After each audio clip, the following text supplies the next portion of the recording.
order. Roll call, please. Chairman, Mr. Capola. Here. Vice Chairman, Mr. Grosses. Here. Supervisor, Mr. Love. Here. Township Manager, Zoning Officer, Mr. Behrens. Here. Solicitor, Mr. Smith. Here. Township Planner, Mr. Grossman. The reason for the hearing is to consider for adoption ordinance number 04-13 entitled An Ordinance of the Township of Robinson, Washington County, Pennsylvania, amending the official zoning map of Robinson Township. In summary, the ordinance purpose is to amend the official zoning map of Robinson Township in accordance with the comprehensive rezoning detailed in the proposed amendment to the zoning ordinance of Robinson Township, titled An Ordinance of Robinson Township, Washington County, amending Chapter 27 of the Township Code by amending the zoning ordinance. At this time, if anybody would like to make a public comment during the hearing, and they have the court reporter swear everybody in that would like to make a comment. If you were already sworn, you have to be sworn back in. If you swear the testimony you're about to give will be the truth, the whole truth, and nothing but the truth, so help you God. Thank you. Mr. Chairman, as an initial matter, we're going to incorporate by reference all the exhibits that were introduced in the first hearing and all the testimony that was introduced in the first hearing to be part of the transcript of the second hearing. So if you feel you need to repeat yourself, by all means, but everything you said in the first hearing will be part of this transcript, and all the exhibits that were introduced by the public and by the township will be incorporated into this record. Mr. Behrens has very similar exhibits, so instead of going back through 1 through 16, that's where we are. So, Mr. Chairman, would you like to have your planning director speak to these issues? I believe you probably addressed most of them with the township ordinance. Yeah. So I'll just open it up to the public. the public comments, and this is for the zoning map. Are there any public comments? Mr. Young. Thank you. John Gallagher, Kennedy, Soul Breeding on behalf of Range Resources. And my first question is, what is the planning rationale behind the creation of the oil and gas overlay district? Well, that's the next hearing. We had 3 hearings, we had to do them separately, so that's going to be the next hearing. I thought there were 3 hearings. We are on the second hearing. When I tried to ask a question on the map last time, you told me to hold off until this hearing. Well, so the next order here is the oil and gas overlay district. If you want to ask a question on the map, My question is the same. What is the planning rationale behind the creation of the overlay district? Because there does not appear to be any rational basis for the creation of the as district. far as the location of the district, Yeah, I mean, it split zones, properties right in half. It's created in, it's located in at least 4 or 5 zoning districts. So what is the planning rationale behind the creation of the district? the planning rationale was to cover the entire township. And we started with the areas that are already drilled in the industrial zone. So that was fairly easy because the entire industrial area can be in the overlay district map. The other area we went to is in the northern portion of the township. I believe Chevron currently has that under lease. That was another area that was easy to do because that entire area has drilling activity on it. Then we went to the areas that were proposed to be drilled. We had one proposal for the frame site, proposal for Mr. Kendall's property. We added those into the overlay district. We have the Duran area that was indicated a couple of years ago that would be another drilling site. And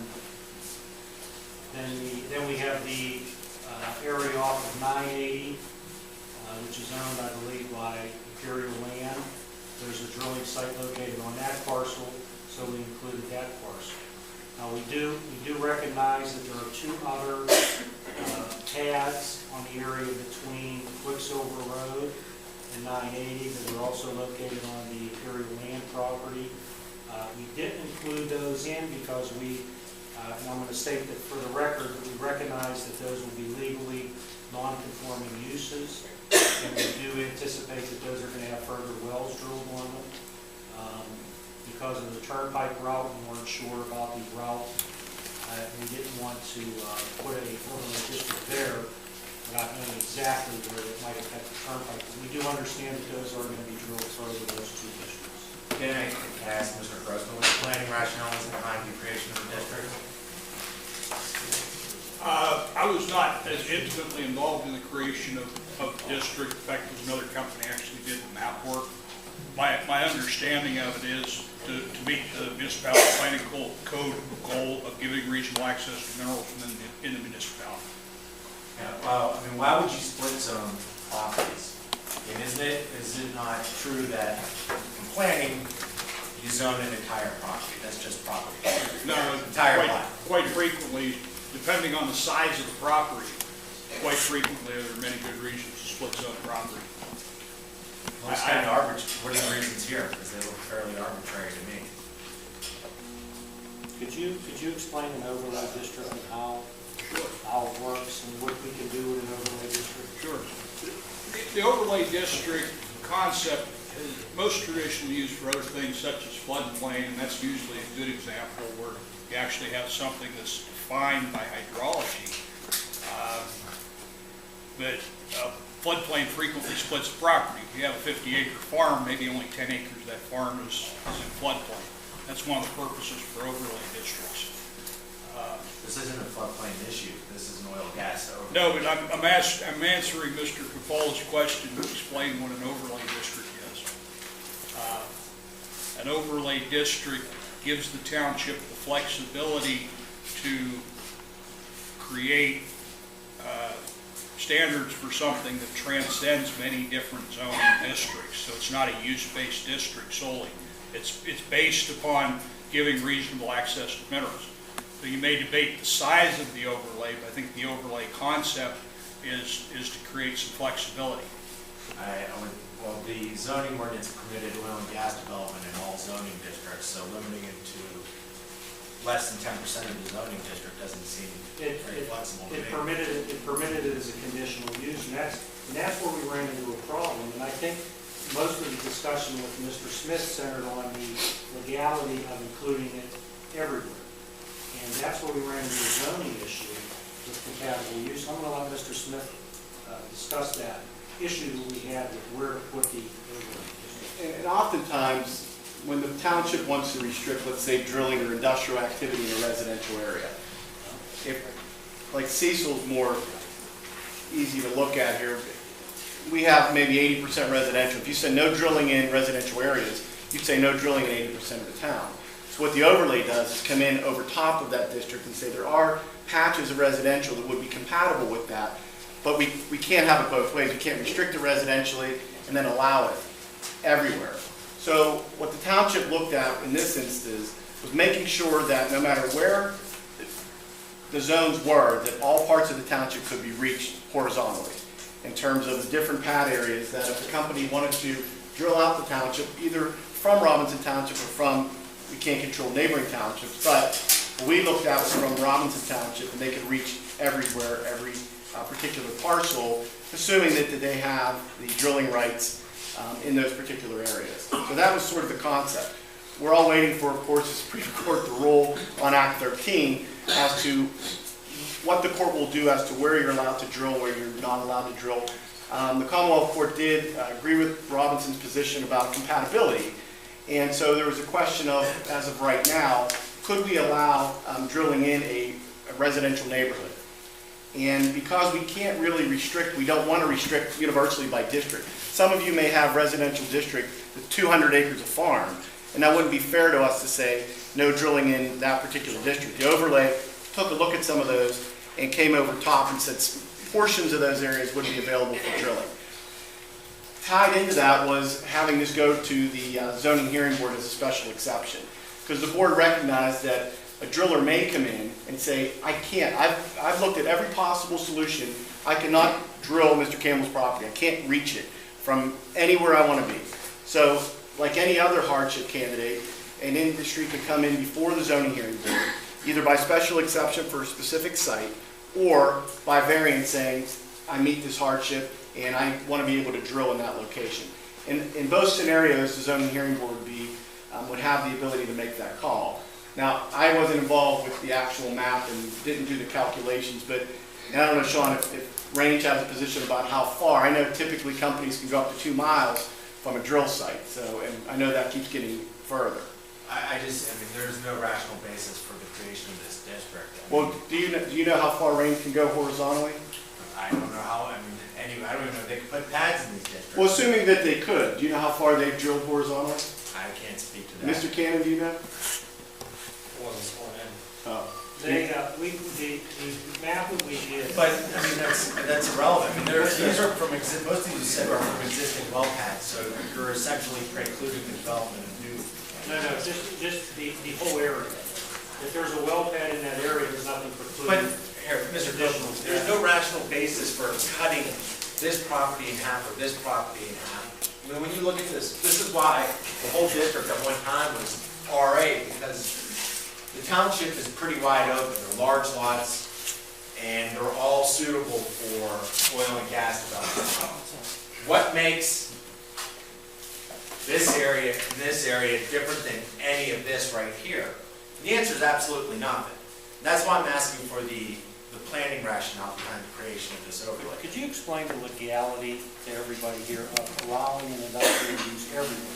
Well, that's what zoning, obviously, put oil and gas aside for a moment, because I understand the hot button issue with that. But there's a reason that I can't open up a Walmart next to your home, because zoning doesn't allow that. But I can't come in and say I'm going to put a steel mill next to your industrial or your residential areas, because zoning doesn't allow non-compatible uses to be together. So the township doesn't just plan for oil and gas. The township plans for your property values to stay up in terms of your homes. The future development, I know people talk about PRDs, to make sure that if you're going to build those, that industrial uses won't come in every specific area and take away that potential right. So the board, in recognizing the value to all of its gas owners and mineral owners, making sure that they can extract the gas, look from a feasibility standpoint from some existing proposed range sites. I know Rice has some leases up there, and I believe Rice talked to the township about the ordinance and had some concerns, and I don't know if they were on board with the ordinance or not, I don't know. But we looked at from a feasibility, could you drop a well and reach different parts of the township from various locations? So as to why, Sean, one might be 2 miles apart, that goes to the horizontal bore. How far can you go before you need another path? I think that was the planning rationale. Yeah, I mean, I don't think they'll pass muster, but, and then I have an additional question. So, where's this 7,500 foot buffer? And I didn't see this before, and it says revised on Saturday, November 16th. What is this buffer? Because it looks like it essentially zones out all oil and gas development. No. That map we asked to be printed so that we could put it up on the wall. We've had these small ones for a long time. That map was just printed a couple of days ago to put up on the wall. What that is that's the areas that can be covered at 7,500 feet horizontally from all the overlay districts in the township. And you can see, and we were told 10,000 feet horizontal. We did that, when we did the overlay district, we figured 7,500 feet, so that there'd be no place that would be missed. That's what we covered from the overlay district in the township. It's complete coverage of the township. Assuming there's no drilling coming in from outside the township, that's just Robinson Township overlay district. Thank you. Was there any, what was the comments from Washington County Planning Commission? They basically, their commentary was more grammatical. They had some issues with phraseology, real simple items. They didn't really have any comments about the drilling side of this. Okay, well, it looks like it is, there's some severe concerns I would have about whether or not this zoning overlay district is unduly exclusionary. And that's the reason we set it up as a special exception. There's no difference between the special exception and the conditional use. The law is identical. One goes to the board of supervisors, one goes to the zoning hearing. And what can the zoning hearing board do that the board of supervisors can't do? The zoning hearing board can grant a variance, and this has come up, for more areas where well pads can be put. If there's an issue that comes up where those sites can't be reached in that existing overlay district, the zoning hearing board is the only board that can grant a variance to put a cabin in a different location. And you make, the variance standard is exceptionally high and difficult. So you're saying it's okay, you can pretty much do anything you want, but you're gonna have to come in and prove a difficult standard that you'll never be able to reverse on appeal. I don't think that's true at all. I think that we're acknowledging during this hearing that because of the different drillers that we have in the township, if we had one driller, that overlay district is sufficient to get everybody drilled. I don't believe well, we've got different drillers in the township, and I understand that there will be a time where somebody may have been leapfrogged and they have a different driller, and there's gonna be a need for another pad to be put somewhere. And the zoning hearing board can do that. I'm stating it on the record for that. That's the intention of the way it was set up. One of the other issues, Sean, that I know that industry brought to the board's attention was that they didn't like the going to the planning commission and then going to the board of supervisors, and they liked the concept of the zoning hearing board because you're right into the fray right out of the gate. So that was one of the other reasons. But I understand your concerns. I mean, they're not unusual concerns. They're raised in a number of communities that use overlay districts for drilling. I know South Fayette does, I know Cecil does, I'm pretty sure Peters does. I haven't looked at all of them, but. I would ask that you at least table consideration of this so you can allow for industry to give their comments on where they can and can't operate.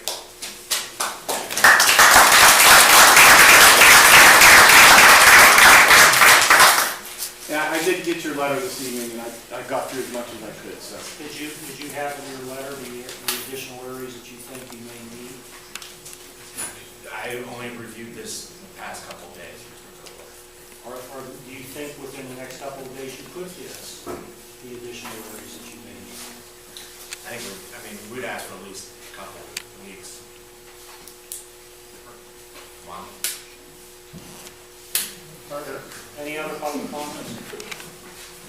Yeah, John Campbell, 738 Campbell Road, Baltimore. This is the zone. I know we got a little off track. This is just the map, not the overlay. That's coming up next. Yeah, just one comment to make a minute, and I want it on the record, that I understand that the zoning hearing board and the planning commission is controlled by the supervisor. The input that they give is overridden by the supervisor. Absolutely not. The zoning hearing board, Mr. Gross was on the zoning hearing board. I know. They are independent boards. I hear what you're saying. That's But absolutely the word that's not out true. in the world, in Robinson Township, it's controlled by the supervisor. Absolutely not. That's They, absolutely It's overridden by the well, supervisor. It's absolutely. well, Mr. Campbell is correct, is by law, they're appointed by the supervisors to serve various terms. And the new supervisors will probably have the opportunity to appoint people as well.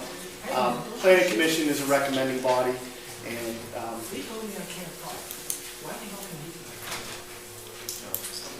I'd like to go for the record that I would not want my property changed to interchange business because I'm at an interchange that has limited access.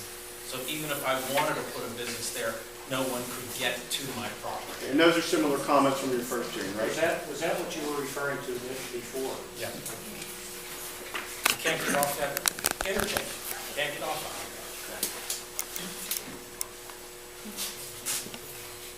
Any other public comments on the zoning map? And we'll get back into the overlay map in We're gonna next do hearing in a that. minute. So this is about, we're talking about overlay, correct? No, this is just the map itself, and then the overlay will be the next hearing. Okay. So I know they're all together to some extent. While we're still on the zoning and the zoning map, gentlemen, sit next to you. Mr. Watson, you had objected to the designation of the district. As far as what you can do in the district, nothing really changed, it's still residential.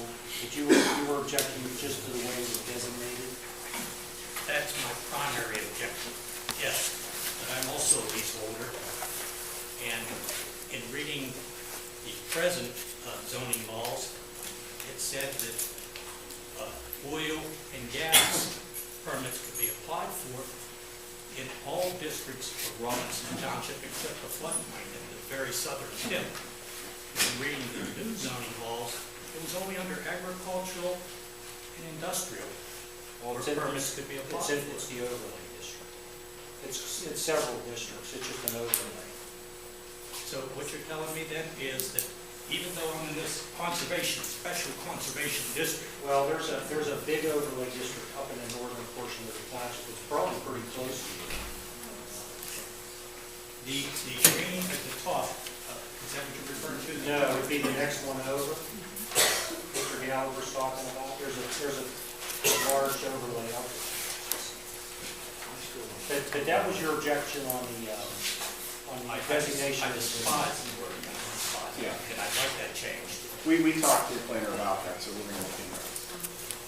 And I never did get an answer how we could be classified as an environmental hazard.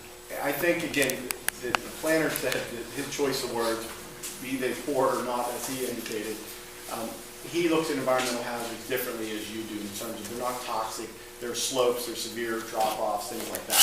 But the board, I think, agrees with you with the language, and that's something they're going to look at. Lady in the back. I'm Alice Palmagini, I live at 131. Wait. Alice, what was your last name? Palmagini, Can you come up a little bit further? I cannot hear you. I live on Emma Lane, Alton. I can't hear you. Still? Yep. I wanted to make a comment as to the overlay area, the northern area of the township. As far as I can tell from where I live, that is an area already occupied by Chevron. So if I had a lease with Range, I'm not sure how Range could actually drill a hole there and access our property horizontally. That's already an area that Chevron occupies.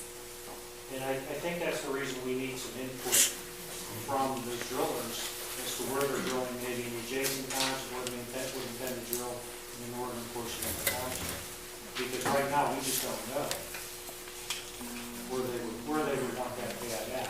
But as Mr. Smith and I were explaining before, that's one of the reasons that it's at the zoning hearing board as a special exception, because if that came to fruition where they couldn't access your property, the zoning hearing board could grant them a variance to put another pad in another location.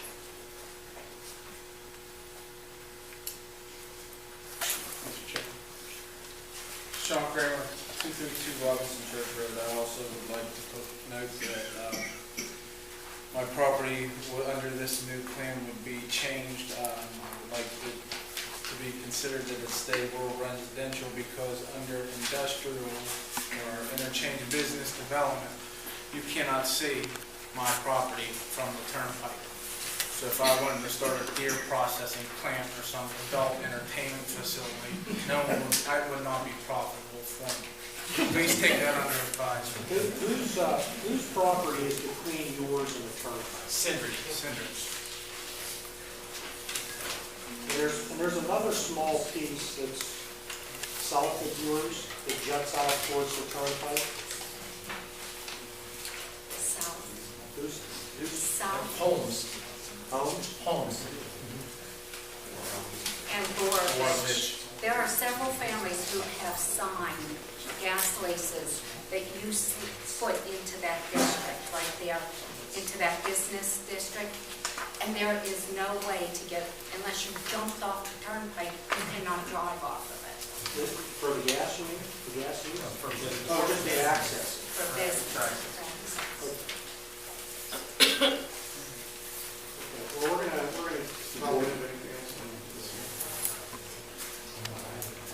gonna probably go to the next year. Is there anything else from the board of supervisors? No, if not, is there a motion to close the hearing? I'll serve it. Is there a second? Mr. Rosens? Yes. Mr. Law? Yes. My vote is yes, motion carries, hearing is closed. Jim, you're good to keep going?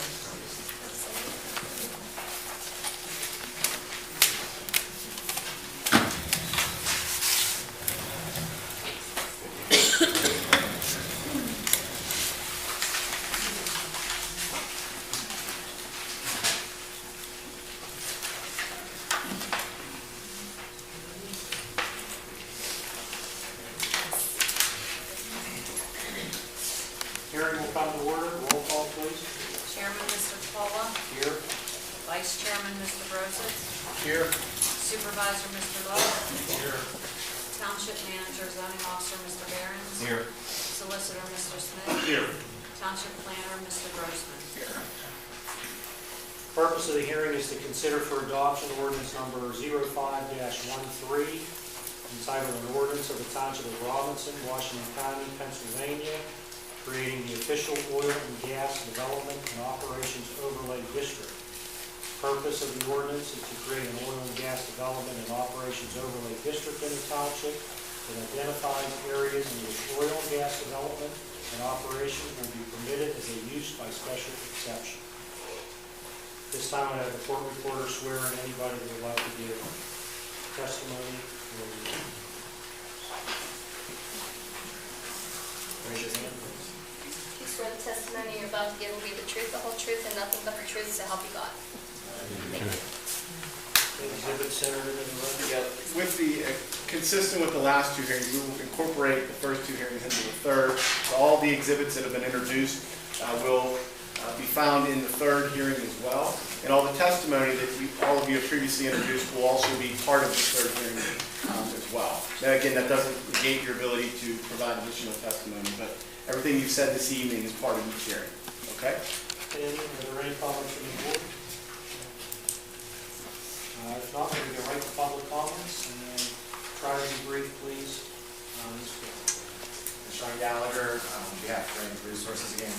At the outset of the hearing, I submitted a pretty detailed letter with the comments that went over all the provisions in the oil and gas development standards in the zoning ordinance. And in short, there are a lot of constitutional issues with the provisions as drafted, as well as provisions which are contrary to state law and prohibited. And I would ask that no vote be taken and consideration be given to our comments. But with that said, I will address a few. I have a question. My first one is with respect to the definition of residual waste, which is essentially a verbatim restatement of the Solid Waste Management Act's definition of residual waste, with the one addition of adding drilling to the definition. And my question is why? Mr. Smith is going to have to answer that. Sean, what page of your letter are you referring to? Page 5, definition section. First bullet point is the zoning amendments definition of residual waste. I think that is the solid waste management. Yeah, I don't know, when I looked at your comments briefly this evening, I don't know that I disagree with that, obviously, that definition. I don't have that act in front of me. I know it's very similar, so it may be verbatim. So I know the township wanted to make sure that they could define as many definitions as they could, because you know from past hearings there's been issues as to, I know you take issue with the word site plan as well, as to what those things mean. And I think to be consistent with state law, that was why they drafted in a residual waste section. But I told the board after I got this, some of your comments deserve going over. I just haven't had a chance since I just got them this evening. Yeah, but residual waste is a defined term in the Solid Waste Management Act, and you use that definition. You can't change in the zoning ordinance what residual waste is under state law. Well, I understand there. I don't think they're changing. They're trying to be consistent with state law. It's inconsistent with state law is our comment. So you would be removing drilling from that definition? Drilling? Yes.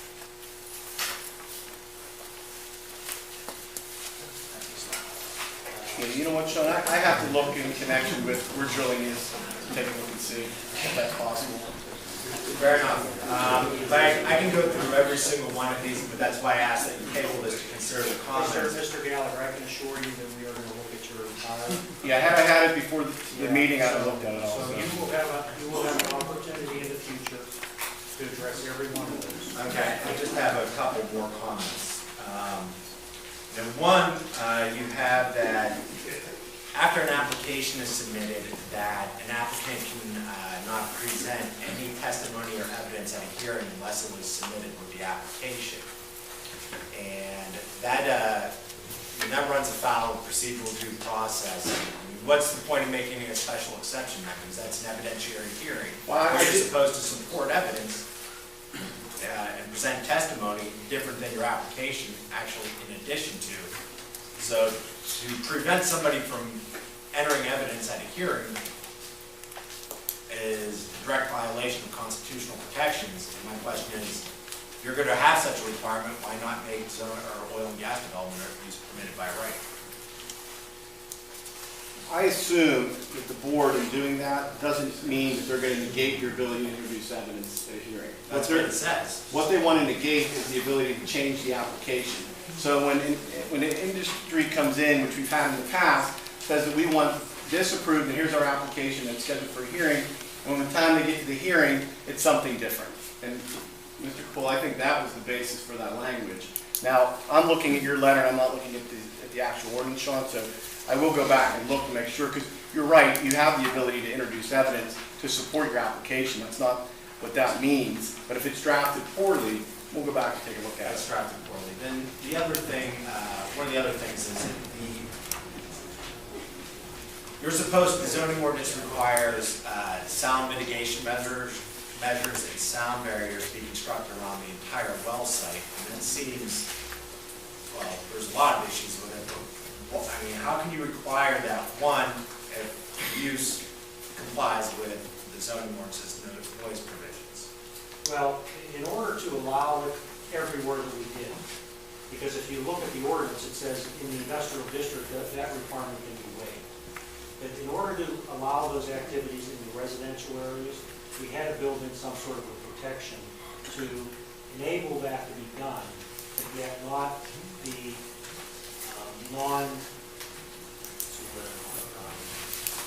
compatible with the uses in that district. Well, doesn't decibel limitations in the zoning ordinance accomplish those purposes? I don't think that, I've never seen a heavy industrial use that could meet the decibel requirements in the residential area. Well, it's not, I mean, the characterization of a heavy industrial use is, I mean, that's your characterization, but I mean, when you look at some of these properties, they're wide open, Mr. Coppola. So if you can put in an oil and gas well here and meet decibel requirements on this property line or this property line, there's no need for sound barriers. Well, if that's the case, you can ask the zoning hearing board to waive that requirement, if that's the case. But there shouldn't be a requirement if you meet the zoning ordinance. I mean, you get into disparate treatment of different uses. I don't think it's disparate treatment. I think it's a recognition that any other industrial use would not be allowed in that That's area. exactly right. See, That's the favoritism, because we recognize that you need to drill in certain areas, but we're not looking to punish you. I think you're just looking to make sure that if you can meet that, I think you can ask for the waiver, and if you can't, then the sound walls would be there for mitigation purposes. There are also, aside from the noise, the dB issue, there are issues with putting sound mitigation measures around an entire well site because it makes it impossible to operate, and there are safety issues. Well, I know in Cecil, I think you put them around the entire well site. What did you do here in Robinson? We required those on the range pads here. They did it. Well, the ones I represent are still in court right now. Yeah. The ones that they actually The drilled. ones that we approved, 3 sites we approved had sound barriers. There was no issue with that. I can't speak to those. Those barriers run on all 4 sides. Brian, I'm going through it. Were they on 3 sides, Brian? One of them had 2, one of them I believe didn't have any sound barriers, and the other one had 3. Because of the location. Yeah, but I've never seen one fully enclosed with sound barriers. And it's required during construction, so you make the construction almost impossible.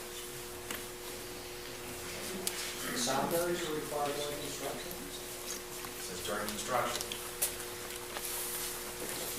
Okay. Is there anything else? Yes, sir. Yeah, I think I have a problem with the procedure. I don't have a surface permit, but even if I did, if I wanted to put a pad on my property, by going directly to the zoning hearing board, that's a one-throw crapshoot. If I'm turned down, I don't even have an appeal. No, you do. But if you go through the planning commission, I at least want my neighbors to have the opportunity to come in and say what their concerns are. And I want to go before the board of supervisors for another opportunity for input of my neighbors, public input. And then if there's a problem, I can appeal to the zoning hearing board. No. You by going, well, if. Let me tell you the process. NBC. So I respect your ability and desire to make sure your neighbors have an opportunity to be heard. I think that's great. The zoning hearing board could have multiple hearings if you so please. I mean, I doubt that you would want that or the operator, but they can have more than one hearing. The planning commission is a recommending body, so they just recommend to the board, and there is that particular hearing, but they can't make a decision. Then the board of supervisors make that call. If the board of supervisors is for or against it, however the vote may go, but either party can appeal to the Court of Common Pleas. Same with the special exception. So if you're denied at that level at the zoning hearing board, you can take it to court. So there's always an avenue for appeal. And there's an avenue for a hearing. What it does is that, again, it takes it to the zoning hearing board where you may have an operator. I can think of some instances where we have people come in and ask for a special exception and a variance, recognizing the board may not find that it suits a special exception for whatever reason, but as the fallback, there's a variance opportunity as well. Look, I still want my elected officials to make the decision, not an appointed. Well, no, and that's a fair assessment, and it goes both ways. Some municipalities, I can think of a handful, rather have the zoning hearing board where you can put maybe more expertise, engineers, or what have you on the board. Some want the elected officials to do it. So I get your argument either way. One of the problems that we talked about with the zoning hearing board as opposed to the board of supervisors is the board of supervisors can't have any alternates. The zoning hearing board can have 3 alternates. And I've just seen this happen in Mount Pleasant Township. If somebody has a conflict on the board of supervisors, there's nobody to step in. But on the zoning hearing board, if somebody has a financial conflict, some sort of a legal conflict, somebody else can step in and serve for that hearing on that board. That was one of the considerations, just the flexibility of the board. The process should be a lot quicker too from the zoning hearing. And other drillers wanted that. They wanted to go right to the zoning hearing board versus to the elected body. Because remember too, the elected body faces the electorate, the zoning hearing board doesn't. But who appoints those positions? The supervisor. That's right. Yeah. So that's the majority of the supervisors. But their appointments run, Different terms, so they don't all end together. the board of supervisors can't get rid of the zoning hearing board just because a new board comes in. So the members that are there now are staggered. They can only replace as they come up unless, well, if a member of the zoning board commits like a malfeasance, like, you know, they steal money or something, they can be removed. But they can't be removed without cause just because there's a new or old board. Now, I don't know how many, I haven't seen a zoning hearing board a lot. Do you know how many alternates we have? And I don't know, but it's under Pennsylvania law, it's how they stagger their terms. You can have 3 alternates on the zoning hearing. How often are they used? How often are the alternates used? Well, the alternates usually participate in the actual hearing, but they may ask questions, they usually just don't vote. And they're used based on somebody's absence, there's a lack of a quorum, or a conflict of interest. So it's just a recognition that they may never vote. We've had them boards, I've never seen an alternate vote. And I've had boards where the alternate seems to vote all the time. You know, but you have that flexibility because you could have up to 6 total members, 3 members and 3 alternates. And with a township this small, the odds of you bumping into somebody that might have a financial interest in an application exists. It's not, you know, the 15,000 member township. You've got, you know, several hundred people or bigger landowners, and that's how that came about. Any other public comment? Yes, Brian. I know you had mentioned you're aware of 2 pads in the township that aren't located within the overlay district. You said you wouldn't have an issue with that. Procedurally, we don't want to get into a catch-21 when we come in and you're saying you're an existing non-conforming use, you can't expand a non-conforming use with those pads that are already there, because both of those pads are laid out for more wells that could be drilled. Yeah, and there's obviously by law natural expansion of a non-conforming use. If there's some language that we could put into there, into that particular district, Could you specifically for us, not tonight? Yeah, I mean, on the letter and the exhibits that we submitted, I mean, we could even give you, the engineered plans of those pads so that they're included within the overlay district. We just don't want to, this board leaves, the new board comes in. We don't want to get into a position where we got pads that are already there, more wells go in, and now we're stuck because we're arguing. Understood. If you could give us a very specific location of those pads. I have to say that, I mean, that goes to the very heart of unconstitutional spot zoning. And it does. I mean, that you show us here where you want your pads, and we'll just do it. I mean, there has to be a planning basis for the creation of the zoning. The problem, Mr. Gallagher, with the Marcellus drilling is this. It's unlike any other type of zoning use anywhere that I've seen. It wants to go everywhere. The traditional zoning does not allow that type of use everywhere. So we had to find a way to accommodate. When somebody talks about our current zoning ordinance allowing it as conditional use in every district, that's true. The problem with that is that ordinance was written for shallow wells. And those shallow wells take up about a 50-foot diameter compared to a Marcellus pad, which is what, 5 or 6 acres? The impact is completely different. So when that ordinance was written years ago, they weren't thinking that somebody was going to come in and put a 5 or 6 acre pad. That was for shallow well drilling. I don't dispute any of that, Mr. And I think that anybody can make an argument for the fact that yes, you can put a shallow conventional well in almost any zoning district because it's low impact. But the problem that we have as a board of supervisors is we have to find a way to accommodate everybody in the township so they can get drilled. The overlay district was the most logical way to do it. We put the areas that you requested to drill in a year ago, we included those in there, and we tried to expand them a little bit so that if you needed to move your pads, you had room to do it. That's why they seem to cross lines a little bit, but that's why those areas were incorporated. We're just trying to accommodate them. And my point is, I believe that's subject to exclusion. And I don't believe there's any rational planning purpose for the creation. And I just explained that in order to fit in everywhere in the community, we had no other way of doing that. And I have no objection to Mr. Temple wanting to put those actual pads on that overlay so that he's protecting the future. But we've also run into the issue where a driller will say, well, this is where we want to put the pad. And then 6 months or a year later, no, we want to go over here. So in that situation, what do we do as elected officials? Do we say, okay, do anything you want anywhere you want in any zoning district in the township? You see, that's the problem that we run into. We're more than willing to work with a driller. We've had some good luck with some of the drillers in the township, but until you have a definite spot you want to go, you can't just make the whole northern half of the township the overlay district of drilling. You've got residential areas, business interchange areas. I mean, where do you draw the line? I'm going to ask Mr. Grossman just to explain, I mean, our legal bounds as far as compatible uses in the zoning district. Yeah, I mean, the purpose of zoning, as you're aware, is separation of use for the protection of property. And though I wasn't intimately involved in that, the township worked with the GIS consultant, and there are things that do not show up on that map that show up on air photos, such as house locations, building locations, that I suspect had an impact upon the development of those district boundaries. Well, my point is that just a plain view of the map, I mean, there are more arbitrary aspects to the overlay district than it's like shooting fish in a barrel. So, but you don't know that unless you compare that to an aerial photograph. well, I mean, I can compare it to the size of the zoning lots and the existing lots. Why stop this here instead of zoning this whole lot right here?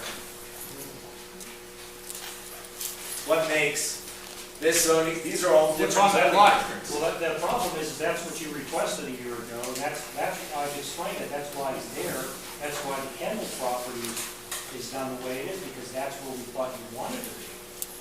That's where you requested, so we put it exactly where you requested. Well, it sounds like there was a miscommunication, so I would ask again that you table any consideration so we can have further discussions about this before we make a decision without a full understanding of the issues. We have all your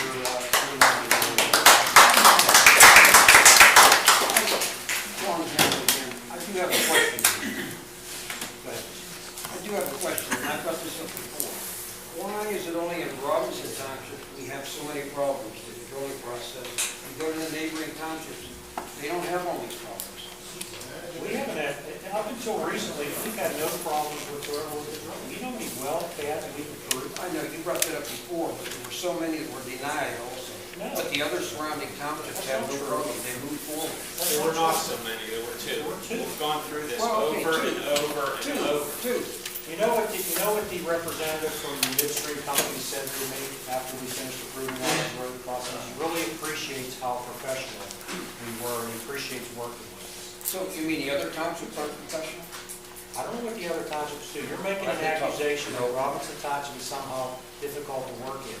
And I say this to you, we make them follow the rules, and as long as the rules are followed, there's no problems in this township. None.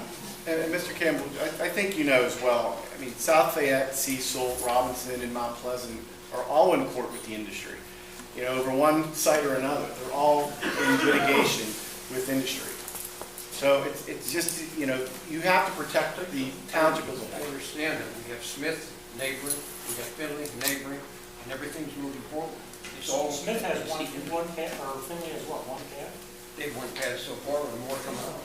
One pad? We've approved 3 pads for range resources in one night.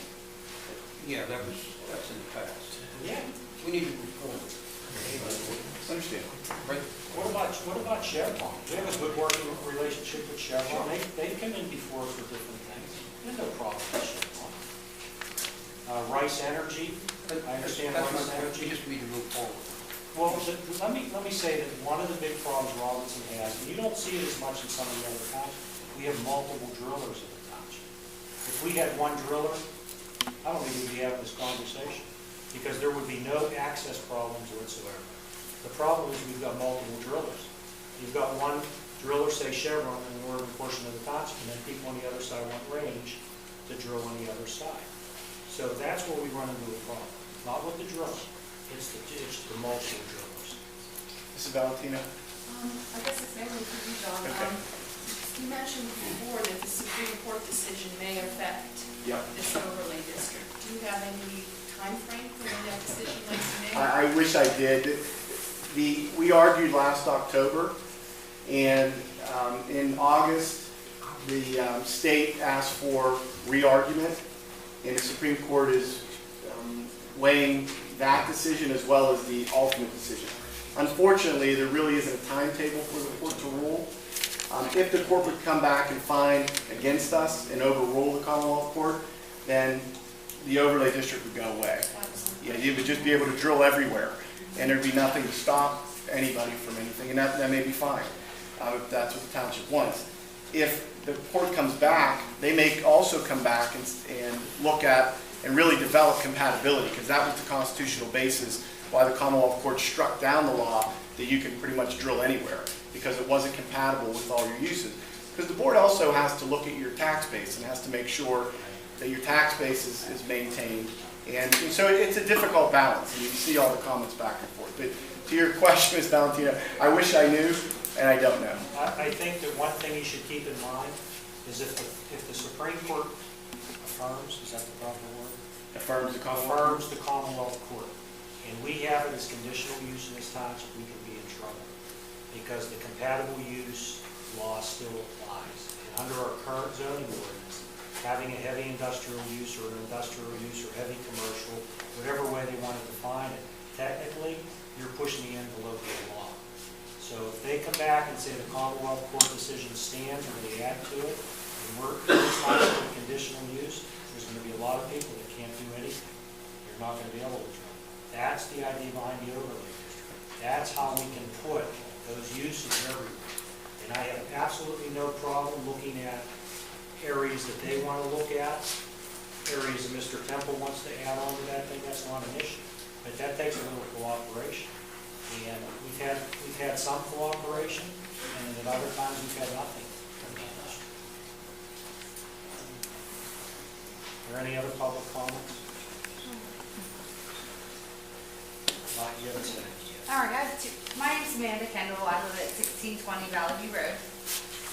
I have one thing I want to say first, and then I want to read something. So I think that, first of all, I think we do need a new ordinance, because you have to have a rocket science degree to understand the first one. but I think that the ordinance that you guys are proposing is garbage. I apologize, but that's how I feel.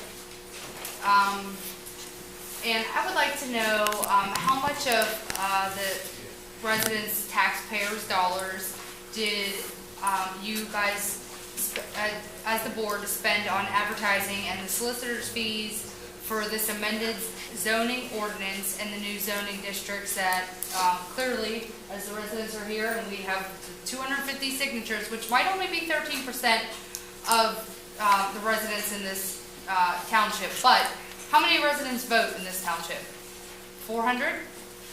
450, something like that? So that's not even half, not even close to half, that's not even 25%. But what I really want to know is how much you guys spend on this ordinance. We got a grant to do the ordinance. You got a grant? We got a grant to do the ordinance, and I don't know what the advertising costs. And I don't know what my fees are here somewhere, we can look at that. I think there's a right to know from Mr. Campbell about that, so I don't have them with me looking at it. Are we going to go over all this in the after meeting? You can, Mr. Campbell, I think, requested it, so he'll be good. Yeah. Stuff that much. I think I answered this gentleman's question about the grant amount, but it's a matter of public record too, and the closeout for the grants there. So you can find out. Did you do it? Somebody asked. I understand. Loretta Kendall. I have a question. You mentioned before that you got a different consultant to do the overlay? That was a mapping consultant. Right, the mapping consultant. Yeah. You had a different one? Yeah. What was his cost? I think it was that part of the grant? I don't remember. You don't know. I don't know. I can look, I don't know. The actual maps are fairly inexpensive to do. Yeah, but you said about the overlay Yes. was by a different consultant. You didn't use this gentleman here who was under the grant. So why did you go to a different person? From the beginning, I worked on preparation of the plan, but from the beginning, the township worked with the GIS consultant because the mapping is actually in the air photos and databases. So the township, from the beginning, under the grant, has always worked with another company on mapping. But the overlay portion is part of the ordinance. Yes, it is, as is the zoning map. But I didn't see in the comprehensive plan it talked about. The other company did the mapping for the comprehensive plan too. Who is that? But Through coordination. But who is that? Who is it? GIS, I thought we said. He works with. Yeah, it's GCCA, it's a little mapping company in Wilmington, Pennsylvania. But also a comprehensive plan is just that, it's a plan. Yeah. So the ordinance that and all this that we're talking about tonight is the implementation. That's correct. Right. Yes. But an implementation also needs to have an opportunity for people to do their concerns, what their opinions are. So, as you heard tonight, most of the people, this is the first time that we're seeing this. And that it should be tabled for that reason. And they can Because it's a plan that you're trying to implement. Did I answer your question? Yeah. Okay. Stephen Duran, 216 Campbell Road. Okay. So what I've heard so far, I heard a comment. If you were having these discussions with the solicitor, what public meeting was it brought up at? You said you were having discussions about this ordinance and overlays. What meetings were they brought up at? I don't recall. You know what, I've had some discussions with the manager, some discussions in executive session. Isn't an executive session just for personnel? Isn't that a violation of sunshine? Any individual supervisor can call the solicitor's office. I understand. That doesn't have to be done. Yeah, so once it was drafted, I did field some phone calls and questions. I mean, I think my time will probably reflect what I did. Okay. And I know Mr. Campbell was doing it. So. And the other comment I have is, so far what I've heard from the board tonight was, I assume I'll have to get back to you. I don't know. We need time. We're not sure. It's drafted poorly. I don't remember. What part of that shows, I mean, that right there should tell you this needs tabled. I mean. Well, nobody's sitting here arguing that point with you, but let me make another point. Okay. The ordinance that we currently have is so bad that for the last 5 or 6 years, We have done nothing but fix that ordinance up until, was that a month ago, Mike? People were trying to build a house and they couldn't do it in that preservation area because there was a mistake in the ordinance. The most difficult part of doing the ordinance is the last year or so when we're going through, looking for all the problems that may come up and fixing those things. The actual ordinance itself went pretty quickly, but the old ordinance is so full of mistakes that I can tell you, we have fixed so many things in that ordinance that it's to the point where I don't know what to do with the ordinance. Same with this. This has so many Band-Aids, so many holes, so many loopholes. This ordinance may need some fixing. No, a lot. But it's 1,000 times better than what we've got. I think it's 1,000 times more restrictive, and it's you guys imposing your will on a new board. This is ridiculous, Brian. I just explained to you that somebody came in and could not build a house along Old Steubenville Pike because of the old ordinance. It was a clear mistake in the old ordinance.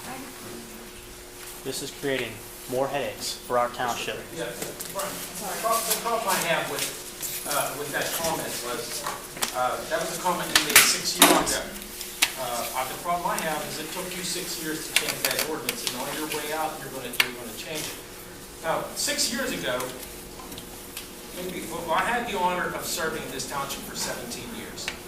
But I'm going to say about maybe 10 years ago, some people came into this township from outside under the guise of environmental integrity. They call themselves the Environmental Integrity Project. They're going to help this bucolic, backwards neighborhood deal with these big power companies and show them how to get along with the power companies and how to protect us. So the township didn't listen to the people who lived there all their lives. They listened to the people who came from the EIP. Well, in my opinion, that EIP didn't stand for environmental integrity. It stood for energy infrastructure parasites. They made their money, they made their living off of getting standing, filing frivolous lawsuits, putting up law blocks, making protests, and I've seen it happen.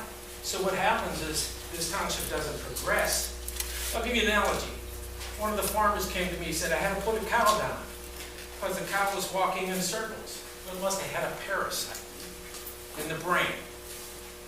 I think what's happening in this township is there are some parasites have lodged themselves in this township and are stopping us from progressing.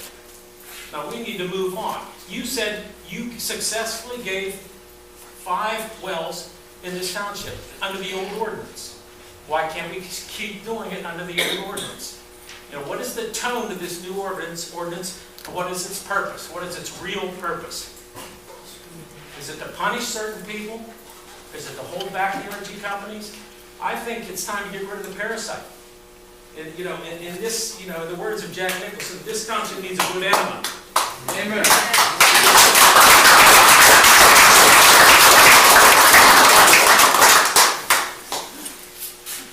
Please, let's keep it brief because we really got Sean Kramer, 232 Robinson Church Road. Basically, tonight I can sum up in a couple of words.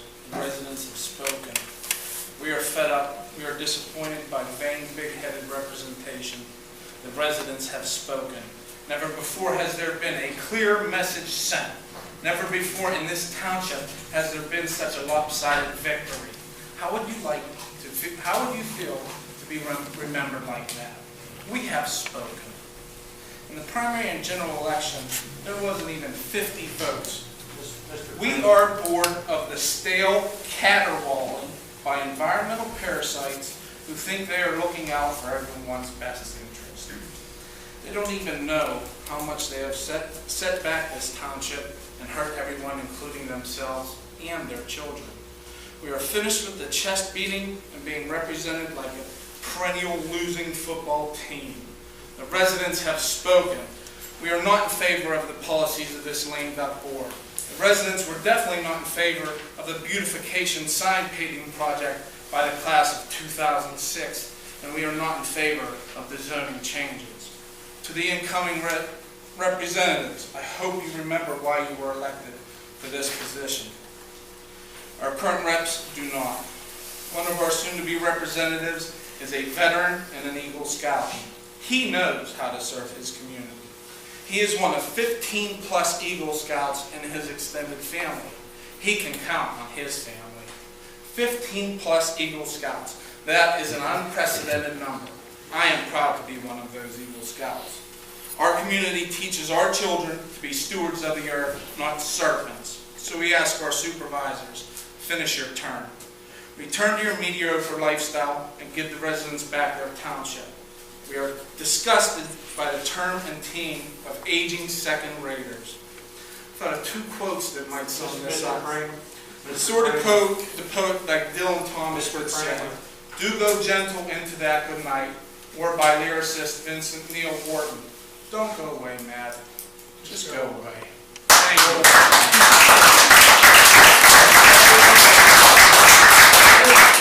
I just wanted to ask Mr. Smith for clarification on what deliberations you had on the zoning ordinance in executive session. Just we went back here in executive session, we talked about some of the comments and whether or not the board should consider taking additional information. That was it.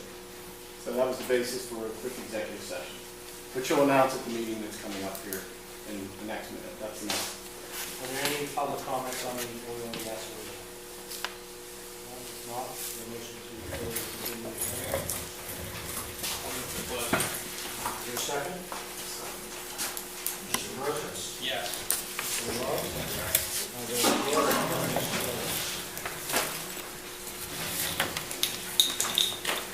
You don't have to take it. You want it?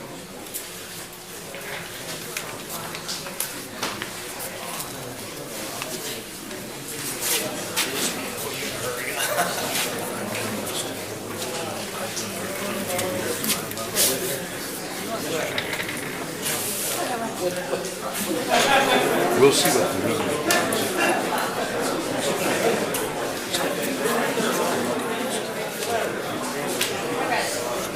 You still at the school? I haven't seen you since high school. I haven't seen you since high school to see how you're doing. Okay, guys, we're gonna start. Sorry, it's late. I'm ready for bed. Don't be afraid to use it. I wasn't an Eagle Scout. Meeting will come to order.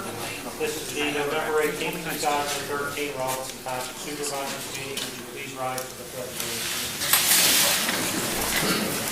I pledge allegiance to the flag of the United States of America and to the republic for which it stands, one nation, under God, Indivisible, with liberty and justice for all.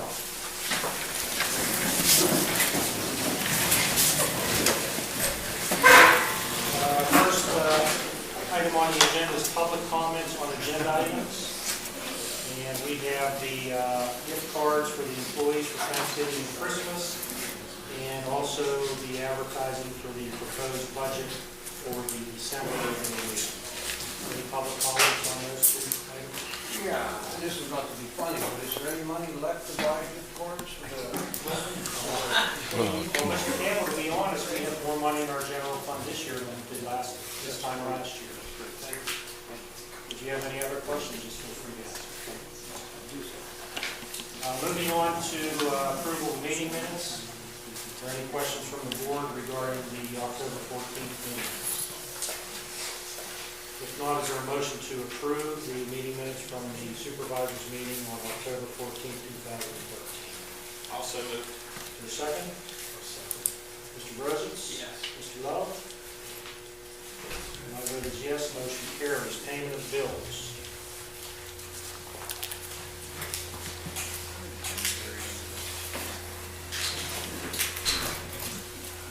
Any question on the bills payable list?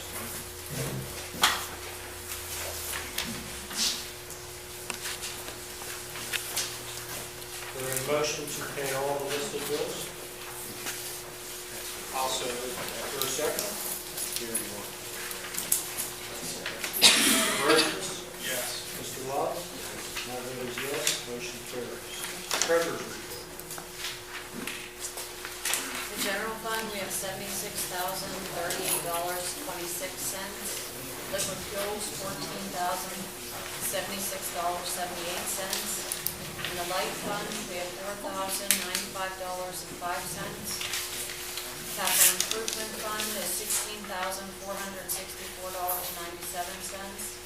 Act 13 impact fee money is $523.07. Total monies received during the month of October is $50,847.79. Any questions from the board on the treasurer's report? No. Is there a motion to accept the treasurer's report? Also do. And I'll second it. Mr. Brosens? Yes. Mr. Love? Yes. I vote yes, motion carries. Secretary's